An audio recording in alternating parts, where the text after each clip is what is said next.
Nanggagalaiti sa inis si Bethany. Ang kapal naman ng mukha ni Malcolm na sabihing anak niya ang kanyang kambal. Ni hindi nga nito kamukha. Hindi lang ikaw ang lalaki sa mundo, Malcolm. Kapag nabuntis mo na si Cindy, ipapakilala kita sa kambal. Insulto niya. Hinawakan niya ang tag-isang kamay ng kambal at tumalikod mula doon. Malabo namang mabuntis nito si Cindy. Mas lalo niyang napatunayan na baog ang dati niyang asawa. Dumiretso sila sa cashier. Sinubukan niyang ngumiti kahit pa napupuno siya ng inis sa dibdib. "Mami, dito ba tayo magla-lunch?" Tanong ni Cyrene. Nawala na siya ng gana. Kanina'y ganun ang balak niya. Pero ngayon, mas gusto niyang bumalik na sa kondo. Tama na muna ang insulto niya kay Malcolm at Cindy. Sa kondo na, baby girl. "Mommy, I'm already 4. Hindi na ako baby." Napangiti siya. Swerte niya nga, maagang naglakad at nagsalita ang kambal. Hindi siya nainip lalo pat ang boring ng buhay niya noong buntis pa siya. "You're still acting like a child, Cyrene. Kung ayaw mong tawagin kang baby girl, then don't cry always." Sita ni Sander na kinanguso ng bunsong anak niya.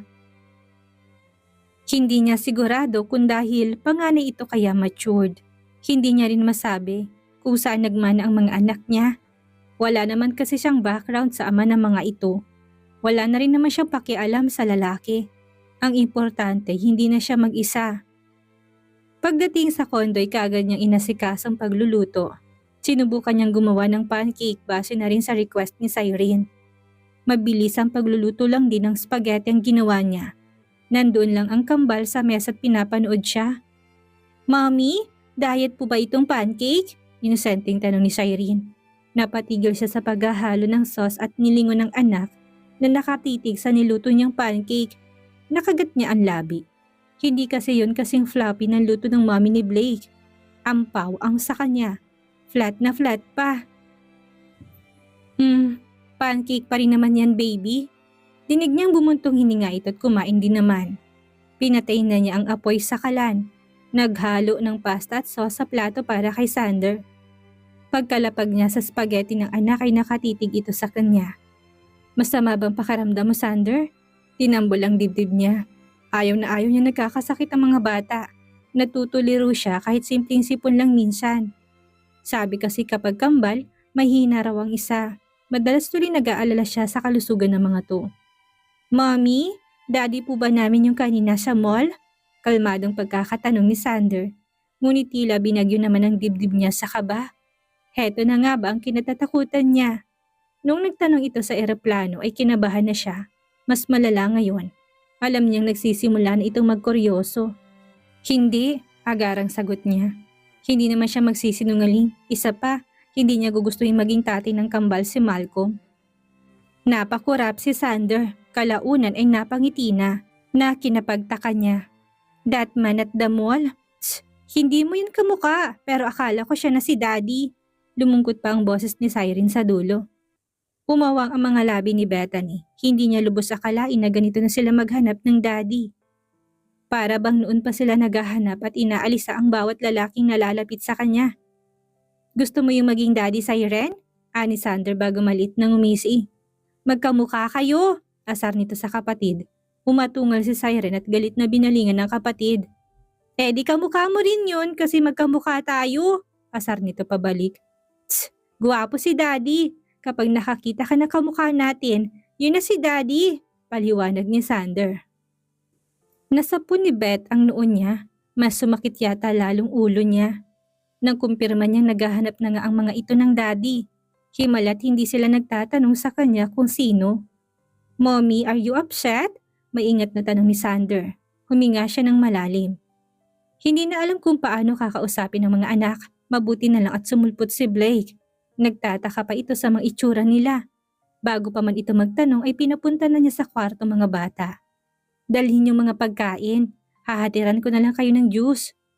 Sabay na tumango ang dalawa bago nagmarcha papasok sa kwarto. Noong wala na sila ay naging hina siyang napaupo. "Na paano ka? Nakakita ka ng multo?" Asar ni Blake. Naghahanap na sila ng Daddy Blake. May hinang bigkas niya, natigilan ang kaibigan. Napaupot na patitig sa kanya. "Nahihirapan ka na ba? Sabihin mo na lang akong daddy nila." Mungkahi nito, napailing siya. Himalangat hindi nila tinatawag na daddy si Blake kahit ito naman ang nakasama nila. Baka napansin ng mga bata na hindi nila ito kamuka kaya alam nilang hindi ito ang daddy nila. Si Malcolm nga'y naisip nilang hindi nila daddy, ikaw pa kaya. Namilog ang mga mata nito. Mas gwapo ako sa taksil na yun. Pero nakita na kayo? Sinampal mo ba? Sinuntok? Sinipa? Ano na? Napairap siya at umiling. Wala sa nabanggit. Wala pa silang anak. Nainsulto ko lang. Babalikan ko pa rin siya. Susubukan ko silang ipakulong ni Cindy. Kukuha lang ako ng maraming ebidensya. Umingos ito. Akala ko naman napatay mo na. Hina mo sis. Hindi niya pinansin ang sinabing ito. Kailangan pa rin niya magkontrol kanina. Bukod sa nasa public place sila, ayaw niya ring ipakita sa mga anak niya na nakikipag-away siya. Wala ka bang balak na pasyalan ng puntod ng pamilya mo? Singit nitong tanong. Nakaramdam siya ng butas sa kanyang puso't na lungkot. Galit ka pa rin ba sa kanila? Dagdag nito. Hindi naman ako galit. Papasyalan ko sila kapag nahanap ko na kung sinong salarin. Tumalim ang tingin niya. May mga prime suspects na siya. Kailangan na lang niya ay ebidensya. Narinig ko si Lindo na namumuno sa kumpanya niyo.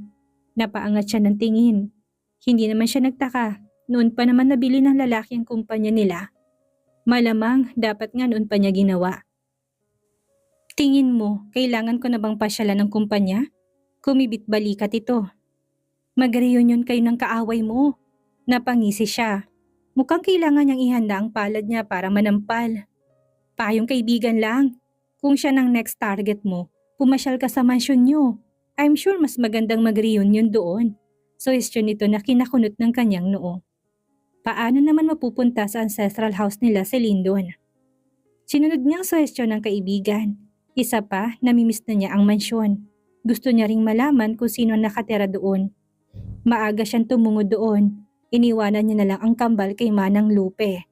Kasambahay yun ni Blake at mapagkakatiwalaan naman kaya't panatag ang loob niya. Mother figure din ang ginang kaya't hindi siya nag-aalala. Sa harap pa lang ng gate ay bumalik lahat ng alaala niya sa mansyon. Kahit na madalas siyang pagalitan ng daddy niya, mas pipiliin pa rin niyang umuwi.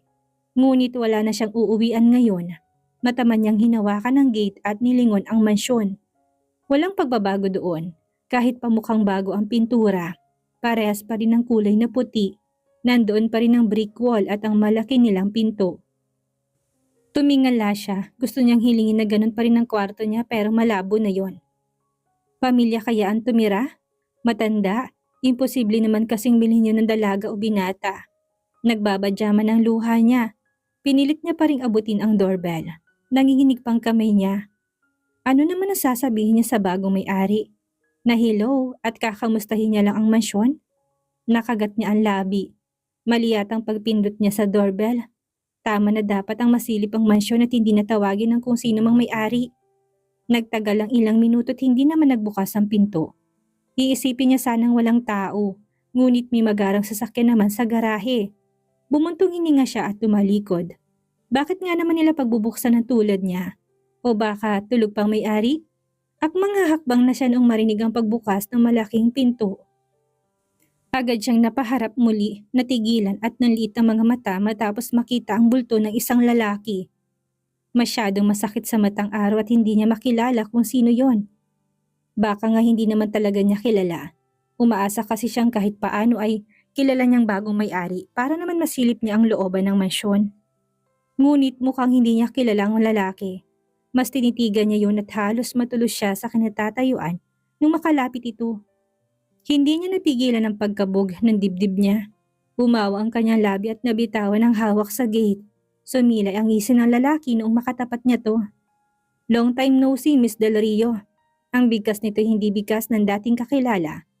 Para bang hindi ito natutuwa sa presensya niya kahit pa nakangisi ito.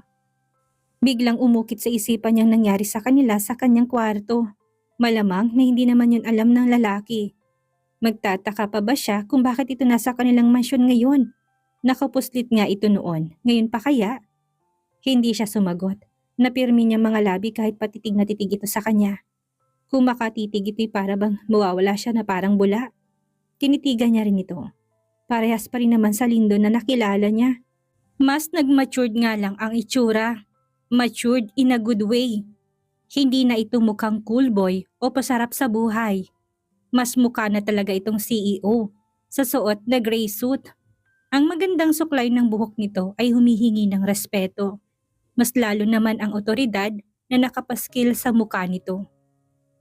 Biglang tumalim ang kayumangging mga mata nito dahilan upang mapakurap siya. Where have you been for the last 5 years? Malamig nitong tanong na para bang may malaki siyang atraso dito. Hindi niya pinansin ang tanong nito. Umiwas siya ng tingin at nilingon ng mansyon. Parang ayaw na niyang pumasok doon kahit si Lyndon pa ang nakabili. Para kang kabuti, biglang nawala tapos susulpot ngayon sa harapan ko. Sarkastikong bigas nito. Nagpantig ang tenga niya. Binalik ang tingin kay Lyndon. Excuse me, Mr. Ocampo. Wala naman akong atraso sa'yo. Hindi ko kailangan magpaalam. Pagtataray niya. Sa katunayan, ang lalaki ang may atraso sa kanya. Ito ang dahilan kung bakit gumulo ang buhay niya. Ngayon mukhang masaya na to. Wala na itong kalaban sa mundo ng negosyo. Kung meron man, mapapabagsak din panigurado yon. Hindi nito binuksan ang gate. Hindi rin naman niya balak na pumasok. Humilig ito sa gate at pailalim siyang tinitigan. Hindi niya makayanan ang bigat ng tingin nito kaya't hindi siya nag-angat ng tingin. Dumapong mga mata niya sa braso nito nakasandal sa gate. Kahit may coat itong suot, alam niyang namumutok ang mga yon. Sumagi pa sa isip niya kung paano siyang mahigpit na kumapit sa mga braso nito habang pinupuno nitong looban niya. Kinastigo niyang sarili sa biglaang init na rumagasa sa kanya. Hindi niya dapat nararamdaman yon. Kalimutan na rin dapat niya ang mainit na pagniniig nila na hindi naman ito alam. Napalunok siya sa kagustuhang kalimutan ang mga naisip. Ngunit napansin yun ni Lyndon. Scared? Tanong nito. Kinunot niya ang noo.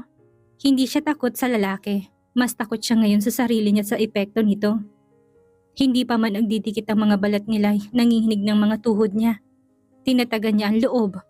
Gusto na lang niyang bumalik sa kondo. Nagsisisi siyang nagpunta pa siya sa mansyon.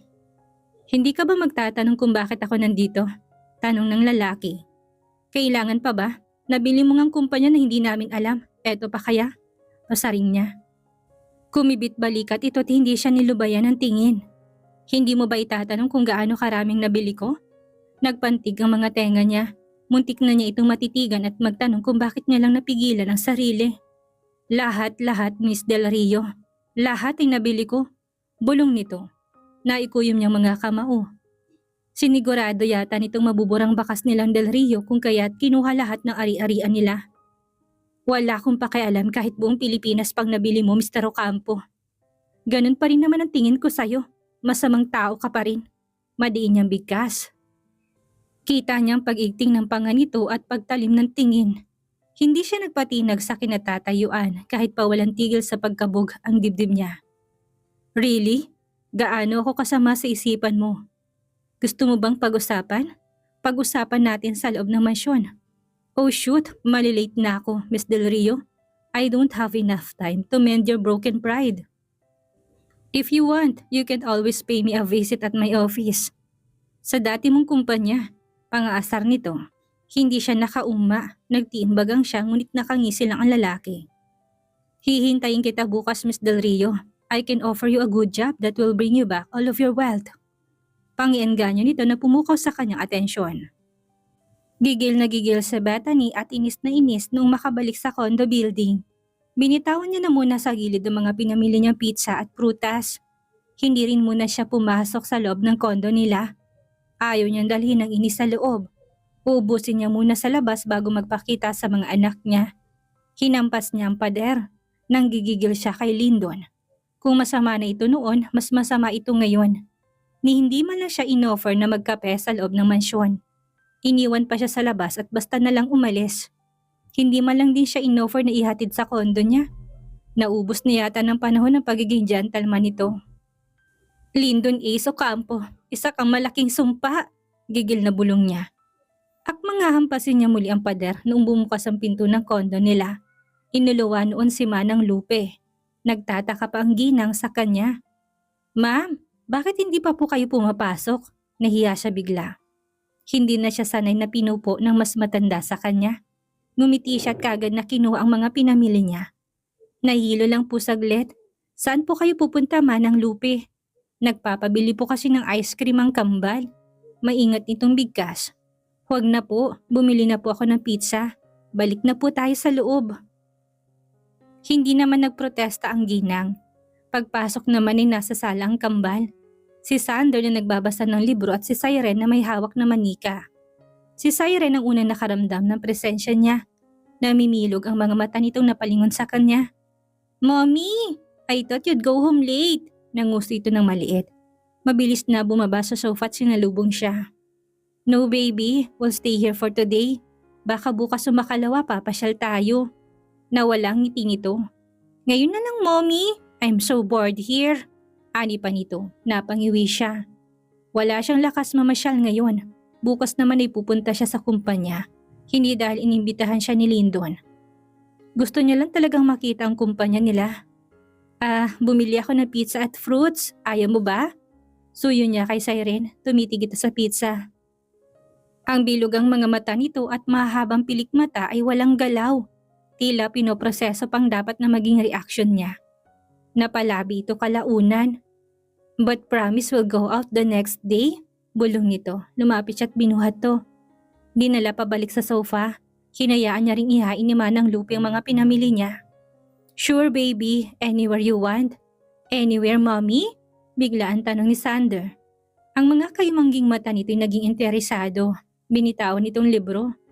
"Yes, may lugar ka bang gustong puntahan?" Kinabahan siya. Sa ugali ng anak niya at pagiging matalino, baka ikagulat niya kung saan ito gustong pumunta. "Mommy, pwede po ba kung saan kayo una nagkita ni Daddy?" Maingat nitong tanong, napatigil siya. Maging si Siren ay naging interesado tumitig sa kanya. Napalunok siya matapos mapagtantong dalawang kayumangging mga mata ang nakatitig sa kanya. Bigla, naalala niya mga mata ni Lyndon. Ganito rin yun kung tumitig kanina. "Can we, Mommy?" Nag-iimbestiga marahil ang anak niya. Tumango na lamang siya na kinatuwa ng mga to. "Yes, we can check if a daddy works there, kuya." Hype na bigkas ni Siren. "Or we can meet him there personally. Baka bumalik siya at hinahanap tayo." Ani Sander na muling kinuha ang libro niya. Tinambol ang puso niya na walang ngitit na awa sa mga anak niya. Hindi niya alam na ganito na sila kauhaw sa daddy nila. Paano naman niya ipapakilala ang taong hindi naman niya kilala? Isa pa, imposibleng bumalik pa yon sa convenience store. Baka nga may sarili ng anak. Kung ganun pa man, ayaw niya masaktan ng mga anak niya. Pag-angat ng tingin niya ay nasa lubong niya mga awang titig ni Manang Lupe. Tipid siyang humiti. Dumiretso sa kusina at uminom ng tubig. "Ayaw mo bang ipakilala ang mga daddy nila?" Tanong ni Manang Lupe na sinundan pala siya sa kusina. Hindi ko na po mabubuhay ang patay na. Pagsisinungaling niya na kinasinghap nito. Hinarap niya to. Nakasilip ito sa mga bata at alam niyang naaawa ito. Ang bata pa nila para mawala ng ama. Hindi ba lang nila nakilala? Malungkot nitong pahayag. Maliit siyang nanguso. Mas mabuti na magsinungaling kaysa hayaan silang umasa. Okay lang po bang bumalik po kayo bukas dito? May lakad po kasi ako bukas." "Walang problema, ma'am. Mababait naman ang kambal. Medyo makulit lang ngunit hindi naman mahirap alagaan." Napangiti siya. Hindi naman talaga sakit sa ulong mga anak niya. Tahimik si Sander at si Siren lang ang maligalig minsan. Kinabukasan, pinagluto't pinakain niya pang kambal bago siya gumayak. Pinili niya ang pinaka-sexy niyang damit. Kung hindi niya maaasar si Lyndon, hahayaan niya na lang na maglaway ito. Naisip niya, mas maganda kung makakakuha siya ng trabaho sa kumpanya nito. Mas magiging mabilis ang paghihiganti niya. Sabi nga, make your enemies closer. Malalaman niya rin ang galaw ng lalaki. Humugot siya ng malalim na buntong hininga pagdating sa dati nilang kumpanya. Nilingon niya ang malaking building, napalitan na ng Ocampo ang pangalan nito. Nalungkot siya dahil doon, ngunit tumuli pa rin siya sa loob. Dumiretso siya sa reception desk. Iba na ang naroon. Pansin niya ring iba na ang lahat ng empleyado. Wala siyang nakita sa dati nilang empleyado. "Miss, nasa office ba si Mr. Lyndon Ocampo? Do you have any appointment, ma'am?" Tumikim siya. "Wala, but he is expecting me today." Pwede bang sabihin mong nandito na si Bethany Del Rio? Maliit siyang ngumiti sa babae na nagmamadaling tawagan ng lalaki. Wala pang 5 minuto'y nasa tapat na siya ng opisina nito. Ang sekretarya nito'y nakatayo sa gilid niya. Ito mismong kumatok at nagbukas ng pinto. Sir, Miss Del Rio is here. Let her in, Marie, then leave. May otoridad nitong utos. Pumasok siya at maingat na sinarado ang pinto. Bumigat ang damdamin niya. Yun ang dating opisina ng daddy niya, ngunit walang natira ni isa sa mga gamit nito. Natutok ang tingin niya kay Lyndon na may binabasang folder. Hindi mo naman balak na tumayo dyan maghapon, di ba? Sarkastikong tanong nito. Pumirmi ang mga labi niya at kaagad na umupo sa upuang nasa tapat ng mesa nito. Doon lamang ito nag-angat ng tingin ngunit hindi nag-angat ang ulo nito. I guess you're interested in my job offering. Ngumisi ito at kinuha ang isang bond paper. Hindi siya sumagot kaya't nilapag nitong bond paper sa harap niya. Read, then think about this deeply. Malalim nitong utos. Kinulot niya ang noo at kinuha ang papel. Wanted bed body? Mahinang bigkas niya. Tumalim ang tingin niya matapos mabasa ang laman ng papel. Hindi yun ang job description. Puro lugar at position sa pagtatalik ang nakalagay doon. Pakiramdam niya na bastos ang pagkatao niya. Hindi ako para usan. Mading bigkas niya. Binagsak niya pabalik ang papel at takmang tatayo noong magsalita ito muli. That's a limited offer. Hindi ka rin naman hired agad. Kailangan mo mag-apply. Kapag nagustuhan kong performance mo, ikaw na magiging regular bed buddy ko. Baliwalang paliwanag nito. Kumuyom ang mga kamao niya. Minsan na sila nagsalo sa kama pero iba na ngayon. Mahina siyang tumawa. Ano naman ang mapapala ko kapag pumayag ako? Sumandal ito sa kanyang swivel chair at pinasadahan siya ng tingin. Kapag natanggap ka, pagtatama nito. Everything, Beth, you will get everything. Pera ko, ari-arian nyo at maging ang kumpanya kung gusto mo. Yun ay kung masasatisfy ako sa performance mo. Ngumisi ito, dahilan upang lalo siyang mainis. Ano ang gagawin ni Bethany sa trabahong ino-offer ni Lyndon? Ano kayang mangyayari sakaling makita ng kambal ang binata? Yan ang ating aalamin sa susunod nating kabanata.